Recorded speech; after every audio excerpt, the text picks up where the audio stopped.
اعوذ باللہ من الشیطان الرجیم بسم اللہ الرحمن الرحیم اللہم صلی علی محمد وعلی آل محمد۔ اللہ جل شانہ کا بے حساب کرم احسان اس ذات کا کہ جس نے ایک دفعہ پھر قرآن مجید سمجھنے کے لیے یہاں پہ ہمیں اکٹھا کر دیا۔ آج ہم انشاءاللہ چھٹا پارہ سورہ المائدہ کی آیت نمبر 18 سے اپنا سبق شروع کریں گے۔ اعوذ باللہ من الشیطان الرجیم بسم اللہ الرحمن الرحیم۔ وقالت الیہود والنصارى نحن ابناء اللہ واحباؤ قل فلم يعذبكم بذنوبكم بل انتم بشر ممن خلق یغفر لمن یشاء ویعذب من یشاء وللہ ملک السماوات والارض وما بینہما والیہ المصیر۔ پیچھے نصارہ کی بات ہو رہی تھی۔ اللہ فرما رہے تھے کہ حضرت عیسیٰ علیہ السلام اللہ کے نبی، اللہ کے رسول ہیں۔ ان کی والدہ بھی وہ بھی اللہ کی مخلوق ہیں۔ اگر ان کو موت آ جائے تو وہ اپنے اوپر سے موت کو ہٹا نہیں سکتے، اور حضرت عیسیٰ علیہ السلام کی والدہ تو ان کے سامنے وفات ہوئی۔ اب اللہ تعالیٰ یہودیوں کے ایک اس باطل عقیدے کو رد کر رہا ہے تاکہ آج یہ امت محمد صلی اللہ علیہ وآلہ وسلم کہیں اس سوچ میں، اس عقیدے میں مبتلا نہ ہو جائے۔ وقالت الیہود، اور کہا یہودیوں نے کہا، یعنی حضرت عیسیٰ علیہ السلام کو جو ماننے والے تھے، اس کے بعد آگے وہ حضرت موسیٰ علیہ السلام کو ماننے والے، حضرت عیسیٰ علیہ السلام کو نہیں مانا، نبی کریم صلی اللہ علیہ وآلہ وسلم کو بھی نہیں مانا، یہ یہودی کہلائے۔ انہوں نے اپنے نام یہودی رکھا۔ کہا اہل یہود نے، والنصارى، اور ساتھ ان کے نصرانیوں نے بھی۔ اللہ دونوں کے الگ الگ ذکر فرما رہے ہیں کہ نصرانیوں نے اور یہودیوں نے کہا کیا؟ نحن ابناء اللہ، ہم ہیں ابناء اللہ، اللہ کے بیٹے۔ عربی میں بیٹے کے لیے دو لفظ استعمال ہوتے ہیں، ولد اور ابن۔ ولد وہ بیٹا ہوتا ہے جو انسان کا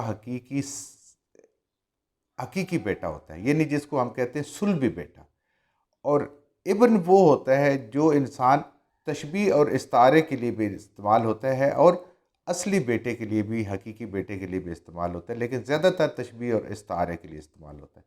جیسے کوئی انسان کسی چھوٹے کو محبت میں، شفقت میں بیٹا کہہ دیتا ہے، تو اصل اس کے پیچھے وہ شفقت اور محبت ہوتی ہے جس کا اظہار ہوتا ہے، وہ بیٹا نہیں ہوتا ہے۔ جیسے بیٹیوں کو بھی انسان بیٹا کہہ دیتا ہے، حالانکہ وہ ہوتی بیٹی ہے، لیکن یہ شفقت اور محبت میں انسان ان کو بھی بیٹا کہہ کے پکارتا ہے۔ تو یہاں پہ بھی اس کا یہ مطلب ہے کہ یہود اور نصارہ نے یہ کہا کہ ہم اللہ کے خاص لوگ ہیں، ہم اللہ تعالیٰ کے پسندیدہ، اور اللہ ہم سے محبت کرنے والا ہے، یعنی اللہ کو ہمارے ساتھ پیار ہے، تو اس لیے ہمیں اللہ تعالیٰ بیٹا کہہ کے مخاطب کرتا ہے۔ یعنی اللہ کے لیے ہم بیٹوں کی طرح پیارے ہیں، جیسے کسی انسان کو بیٹا پیارا ہے تو ہم بھی اللہ کو ایسے ہی پیارے ہیں۔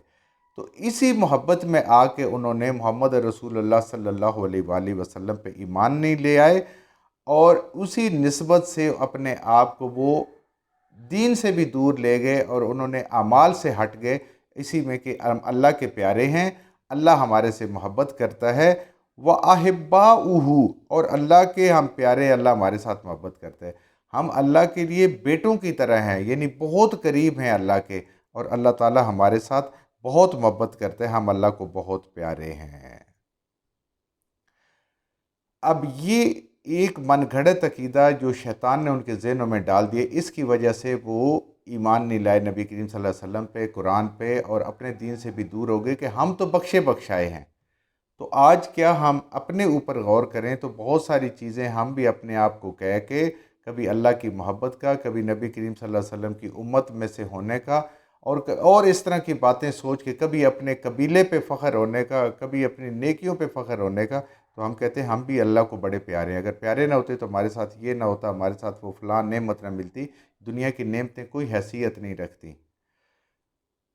قل، اے نبی کریم صلی اللہ علیہ وسلم فرما دیجئے، اللہ تعالیٰ ان کی اس عقیدے کو رد فرما رہے ہیں، قیامت تک آنے والے سب انسان تاکہ اس سے سبق حاصل کریں۔ اے پیارے محمد صلی اللہ علیہ وآلہ وسلم، آپ فرما دیجئے، فَلِمَا يُعَذِّبُكُم بِذُنُوبِكُم، اگر تم اللہ کے پیارے ہو، اللہ کو نعوذ باللہ اپنی اولاد کی طرح، حالانکہ اللہ کی تو کوئی اولاد نہیں ہے، بہت محبت ہے اللہ کی تمہارے ساتھ، تو بتائیں اس نے تمہیں دنیا میں عذاب کیوں دیے؟ جو پیارا ہوتا ہے اس کی تو کسی بھی گناہ پہ اس کو پکڑا نہیں جاتا، کسی نافرمانی پہ اس کی تو من مانی ہوتی ہے۔ اللہ فرما رہے ہیں سامنے ہے، تاریخ گواہ ہے، ان کی کتابوں کے اندر لکھا ہوا ہے، اور قرآن کے اندر بھی یہ ہے کہ انہیں سزا ملی۔ کیا ہوا؟ ہم قرآن میں پڑھتے ہیں ان کی شکلیں بگڑی، یہ کتنی بڑی سخت سزا ہے۔ تو اللہ اپنے پیاروں کو، اللہ جن سے محبت کرتے ہیں ان کو تو ایسی سزا نہیں کسی کو ملتی۔ کیا دنیا بندر خنزیر نہیں بنے؟ اللہ نے ان کو تمام عالمین پہ فضیلت دی تھی، اور اللہ تعالیٰ نے ان سے وہ فضیلت چھین لی، اور وہ امت محمدی صلی اللہ علیہ وآلہ وسلم کو ملی۔ اللہ نے ان پہ انعامات بھی بہت کیے، لیکن اللہ نے ان کو سزائیں بھی دی۔ صحرا میں بھٹکتے رہے، ان کا ہیکل سلیمانی آ کے دشمنوں نے اس کو گرا دیا، ان سے تورات چھن گئی، ان سے عصا چھن گیا، موسیٰ علیہ السلام کی، ہارون علیہ السلام کی، سلیمان علیہ السلام کی نشانیاں چھن گئیں۔ یہ سب وہ سزائیں تھیں۔ اور پھر سب سے بڑی بات ہے کہ ان کے اندر نبوت آ رہی تھی لگاتار، ہر وقت کسی امت کے اندر نبی ہونا اللہ کی بڑی رحمت اور اللہ تعالیٰ کی بڑی برکتیں ہیں، وہ بھی ساری ان سے چھن گئی۔ تو یہ وہ چیزیں ہیں، اللہ فرما رہے ہیں کہ نبی کریم صلی اللہ علیہ وسلم ان سے کہیں کہ اگر تم اللہ کے پیارے تو ہم نے وہ تمہیں سزائیں کیوں دی، اللہ نے کیوں سزا دی؟ اللہ کو کوئی پیارا نہیں ہے، اللہ کو وہ پیارا ہے جو اللہ کی بات مانتا ہے، اللہ کے سے ڈرتا ہے، اور زندگی کو اللہ کے مطابق گزارتا ہے۔ کسی نسل کا ہونا، کسی گروہ سے ہونا، کسی امت سے ہونا، یہ اللہ تعالیٰ کے ہاں کوئی فضیلت کے معنی نہیں رکھتے، یہ تو صرف تعارف کے لیے۔ یعنی اللہ تعالیٰ کی جنت اور جہنم جو ہے وہ کس کے لیے؟ کسی امت کے لیے مخصوص نہیں ہے، کسی گروہ کے لیے مخصوص نہیں ہے، وہ ملکیت کسی اور کی نہیں ہے، وہ ان کی ملکیت ہے جو اعمال صالح اور ایمان والے ہیں، یہ اعمال پہ منحصر کر رہی ہے۔ بل انتم بشر ممن خلق، تم بھی اسی طرح کے انسان ہو، اسی طرح کی مخلوق ہو جیسے ہم نے باقی مخلوقات کو پیدا فرمایا۔ جیسے باقی مخلوق ہے انسانوں میں سے سمجھ لے، تمہارے علاوہ، یہودیوں کے علاوہ، یا اور مخلوق ہے، اسی طرح تم بھی ایک مخلوق ہو، اور ہر مخلوق کا ایک کام ہے۔ سورج کا اپنا کام، چاند کا اپنا کام، دن کا اپنا کام، رات کا اپنا کام، پانیوں کا اپنا کام، ہر اللہ تعالیٰ کی مخلوق کا، پرندوں کا، چرندوں کا اپنا کام، اور تم انسانی مخلوق سے ہو، تمہارے ذمہ اللہ نے اپنا کام لگا دیا کہ تم اللہ کی عبادت کرو اور باقی ساری چیزیں تمہاری خدمت کریں۔ تو تم اس سے زیادہ کچھ نہیں ہو۔ کوئی بھی اپنے آپ کو برتر نہ سمجھے، وہ اللہ کی ایک مخلوق ہے جیسے باقی مخلوق ہے۔ یغفر لمن یشاء ویعذب من یشاء، اللہ اپنی بادشاہت کا اعلان فرما رہے ہیں، اللہ اپنے مطلق بادشاہت کا انعام فرما رہے ہیں۔ اللہ جس کو چاہیں جس کو بخشے، جس کو چاہیں اس کو عذاب دے، یہ اللہ کی اپنی مرضی ہے اور اللہ کی اپنی حکمت ہے۔ یہ سارے کام ایسے ہی نہیں ہیں، اللہ تعالیٰ نے یہ سارے اپنی کتابوں میں، قرآن میں، تورات میں، انجیل میں یہ باتیں کھول کھول کے بیان فرما دی ہیں کہ کس کو عذاب ملے گا اور کس کو اللہ تعالیٰ کی رحمت سے بخشش ملے گی، اللہ نے وہ سب بتا دیا ہے۔ تو یہ اللہ کی حکمت ہے جو ہمیں اللہ نے کتاب الہی سے اور اپنے انبیاء کی تعلیم سے یہ ہمیں بتائی ہے۔ اس میں کسی بشر کا کوئی اختیار نہیں ہے کہ وہ اپنے طور پہ کوئی فیصلہ کر لے، میرے رب کی مرضی ہے، اور میرے رب کی مرضی وہ ہے جو اللہ نے ہمیں اپنے کلام میں بتا دیا۔ کیونکہ اللہ کے ہاں ناانصافی نام کی کوئی چیز نہیں، وہاں جو کام ہے وہ عین انصاف کے مطابق ہے، اللہ کے ہاں ناانصافی نہیں ہے، اللہ کا کوئی لاڈلا نہیں ہے۔ جو اچھے اعمال والا ہے وہ اللہ کا لاڈلا ہے۔ وَلِلَّهِ مُلْكُ السَّمَاوَاتِ وَالْأَرْضِ وَمَا بَيْنَهُمَا، وہ اللہ ہی مالک ہے، اسی کے ملکیت میں، آسمانوں میں اور آسمانوں اور زمین کی ملکیت اسی کی، بادشاہی اسی کی ہے، وما بینہما، اور جو کچھ اس کے درمیان ہے، جتنی مخلوقات ہیں کوئی بھی اپنی مرضی کی مالک نہیں ہے، سب میرے رب کی محتاج ہے، سب میرے رب کی مخلوق ہے، اور ساری چیزیں اللہ تعالیٰ کے ہاں جواب دہ ہیں، یعنی کہ پوری کائنات کا مالک ہے، دنیا و آخرت کا مالک ہے۔ وَإِلَيْهِ الْمَصِيرُ، اور اسی کی طرف لوٹ کے جانا ہے۔ مالک بھی وہی، بنانے والے بھی وہی، بھیجنے والے بھی وہی، اور اس کے بعد پھر واپس اسی کے پاس جانا ہے۔ کسی انسان کی کیا مجال؟ یا اہل الکتاب، اے اہل کتاب، پھر انہی کے مخاطب ہے اللہ تعالیٰ، قد جاءکم رسولنا، بے شک یقیناً آ چکے ہیں تمہارے پاس رسولنا ہمارے رسول، یعنی محمد رسول اللہ صلی اللہ علیہ وسلم، جن آخری نبی کا وعدہ تورات اور انجیل میں ہے، جن کا ذکر موجود ہے، وہ تمہارے پاس آ چکے ہیں۔ یبین لکم، وہ کھول کھول کے بیان کرتے ہیں، واضح طور پہ بیان کرتے ہیں تمہارے لیے، علی فترۃ من الرسل، اس وقفے کے بعد کے جو رسولوں میں آیا۔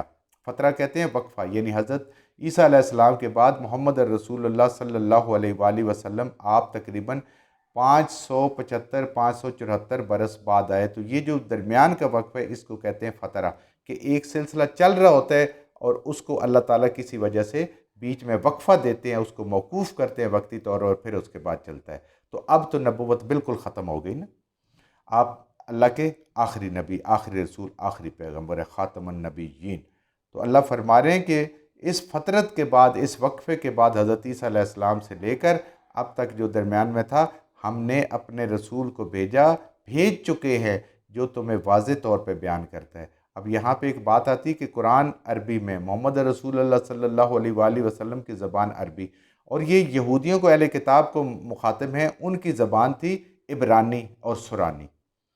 تو اللہ فرما رہے ہیں واضح طور پہ بیان کریں۔ تو اس کے بارے میں علماء فرماتے ہیں کہ ان کو سمجھانے کے لیے، معنی اور مطالب بتانے کے لیے قرآن کے، نبی کریم صلی اللہ علیہ وآلہ وسلم نے صحابہ کرام کو عبرانی سیکھنے پہ حکم دیا، اور یہ حضرت زید رضی اللہ تعالی عنہ نے یہ عبرانی 17 دنوں میں سیکھی اللہ کے فضل سے، اور پھر اس کے بعد انہوں نے جا کے یہودیوں کے سامنے قرآن کو پڑھ کے سنایا، اس کا عبرانی ترجمہ۔ اب آپ دیکھیں کہ اس عربی کے ترجمے سے جب دوسری زبانوں میں ترجمہ ہوتا ہے تو کتنی خیر اور برکت آتی ہے اس میں، تو یہودیوں کو ورنہ تو نہ پتہ چلتا۔ تو آج بھی یہی ہے، کیونکہ جس کو اس کا علم نہیں ہے وہ تو عربی نہیں سیکھا گیا، جس کو سمجھ آ جائے گی وہ تو کوشش کرے گا کچھ نہ کچھ سیکھنے کی، کہ اس کے معنی اور مفہوم اس کو ملتے رہیں۔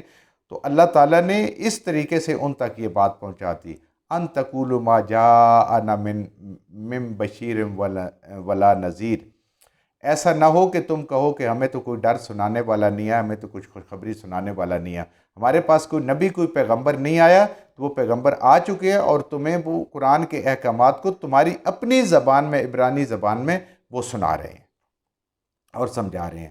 فقط جاءکم بشیر و نذیر، تو بے شک تمہارے پاس بشیر، خوشخبری سنانے والے، یعنی اگر ان کی بات مانو گے اور قرآن کی بات مانو گے تو خوشخبری سنائیں گے وہ سنانے والے، اور ڈرانے والے اگر اللہ کی نافرمانی کرو تو وہ آ چکے ہیں۔ واللہ علی کل شیء قدیر، اللہ ہر چیز پہ قادر ہے۔ وہ نبوت تمہارے اندر تھی تو تھی، اللہ نے جس کو چاہا اس کو عطا فرما دی، اللہ ہر چیز پہ قادر ہے۔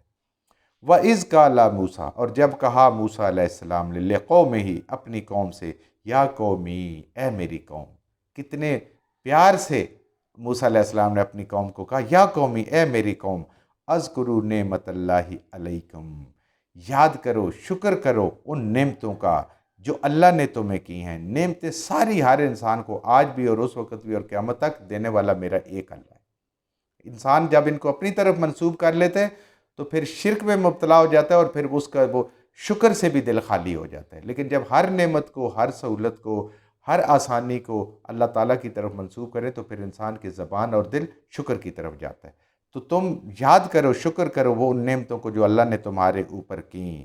اِذْ جَعَلَ فِيكُمْ انبیاء، اور اس نے کیا نعمتیں کی؟ اس نے تمہارے اندر پے در پہ انبیاء بھیجے۔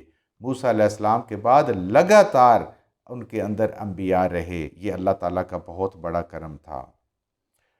وَجَعَلَكُمْ مَلُوكًا، اور تمہیں دنیا کی بادشاہی بھی عطا فرمائی، یعنی دین میں بھی تمہیں بہترین، کہ تمہارے اندر بے حساب انبیاء آئے، تقریباً 1500 سال سے زیادہ ہر وقت وہاں نبی تھے، اور اللہ نے تمہیں بادشاہیاں بھی عطا کی، فرعون سے نجات دلائی، اپنی حکومت قائم ہوئی، اپنا علاقہ واپس ملا۔ ان کے پیغمبروں میں سے داؤد علیہ السلام، سلیمان علیہ السلام کو اللہ نے بادشاہیاں عطا کی، یعنی ان کو اللہ تعالیٰ نے دین کی نعمت بھی عطا فرمائی تاکہ ان کے دل جو ہیں وہ پاکیزہ ہو جائیں، اور دنیا کی نعمتیں بھی عطا فرمائی کہ ان کو دنیا کی بادشاہی بھی دی تاکہ ان کا ظاہری بھی ایک عزت اور روب قائم ہو، اور اندر سے بھی وہ اللہ کے نیک بندے بن جائیں۔ یہ سب نعمتیں اللہ نے عطا کریں دین دنیا کی۔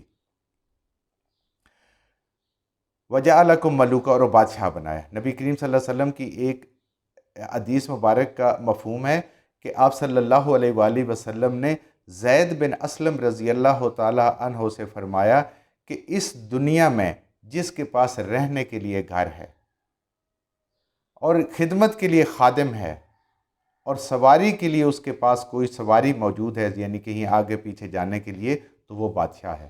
یہ انسان کو ممتاز کرتی ہے۔ بادشاہ کو تھوڑی سی سہولتیں اس کے پاس زیادہ ہوتی تھی، تو جس کو اللہ نے گھر دیا، جس کو اللہ نے خدمت کے لیے خادم دے دیا اور جس کے پاس سواری موجود ہے، وہ بادشاہ ہے۔ آج ہم اتنے ناشکر ہیں، یہ ساری چیزیں موجود ہونے کے باوجود ہم نے کبھی اللہ کا شکر ادا نہیں کیا کہ اللہ نے ہمیں بادشاہوں جیسی زندگی عطا کی ہوئی ہے۔ تو میرے آقا کا فرمان ہے، اس میں تو کوئی شک والی بات ہی نہیں ہے۔ وَآتَاكُم مَا لَمْ يُؤْتِ أَحَدٍ مِّنَ الْعَالَمِينَ، اور اللہ نے تمہیں وہ نعمتیں عطا کی جو اس سے پہلے کسی اور قوم کو نہیں، جو جہان میں کسی کو نہیں ملی۔ نبوت تمہیں ملی، تمہارے اندر سے نبی پیدا ہوتے رہے، دنیا کی بادشاہیاں تمہیں ملی۔ ہر وقت کسی امت کے اندر نبی کا ہونا کتنی بڑی اللہ تعالیٰ کی رحمت اور کتنا بڑا اللہ کا فضل ہے۔ جو کچھ ہم نے صحیح پڑھا، اللہ ہمارے ذہنوں میں دلوں میں بٹھا دیں۔ جہاں جہاں پڑھتے بولتے ہم سے غلطی ہوگی، اللہ ہمیں معاف فرما دے اور ان غلط باتوں کو ہمارے ذہنوں سے دلوں سے اللہ کی ذات نکال دے۔